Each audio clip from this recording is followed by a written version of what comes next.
You know what's funny is that in our notes, it says that at the beginning of this proposed question, it says, you're British. Oh, yeah. So you are British. I'm British. Okay, Yeah. let's confirm. We want to establish the Britishness. Charade you've been perpetrating on Grey's Anatomy. It is. Is it hard to do an American accent? So Grey's was my first American accent role, and so I still screw up every single day. Now it's been 10 years, so hopefully I'm a little bit better. Right. And in real life, my accent's slowly becoming more American. Right. But no, I screw up all the time. Thank God for ADR. When you get a break, though, when you get a break and you're away from maybe the way we speak, does it really go away? Yes. Yeah. When I'm back home in England, it goes back to being like, "Hi, darling, hi." Do they say you sound American? When you back home, yes, my dad's like, you sound like a Kardashian, which I don't think I do. I mean, not that there's anything wrong with that, but yes, that's what he says. So what's the hardest word? What's the word that ties you up the most, that you have to ADR the most? Actually, the word anything.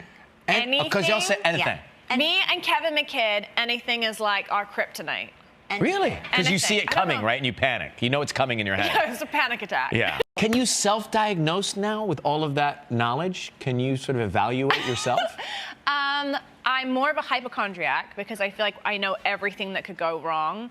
But what's kind of annoying for our producers but fun for us is that a lot of them are real-life surgeons. So we'll text them does this paper cut look infected? And with a picture. Yeah. So it's they like diagnose the consultant us. doctors? You're texting? Yeah. So you have real-life surgeons on the floor. Real-life surgeons? No, we do, yes. Otherwise, we would look terrible at what we're doing. Yeah, well, you should definitely. We need real-life surgeons. Consultant here. We have Gelman, who's real-life something. He believes he's a doctor. Do people ask you for medical advice, like in your family? No, they know better. They do.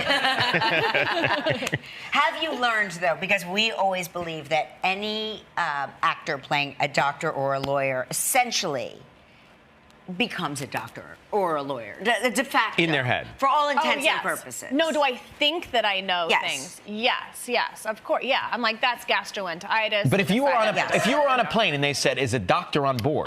You'd raise your hand. Yeah, of course. Okay. So you came in at the 9th season? Yes. Were you already following Grey's? Did you know everything was happening?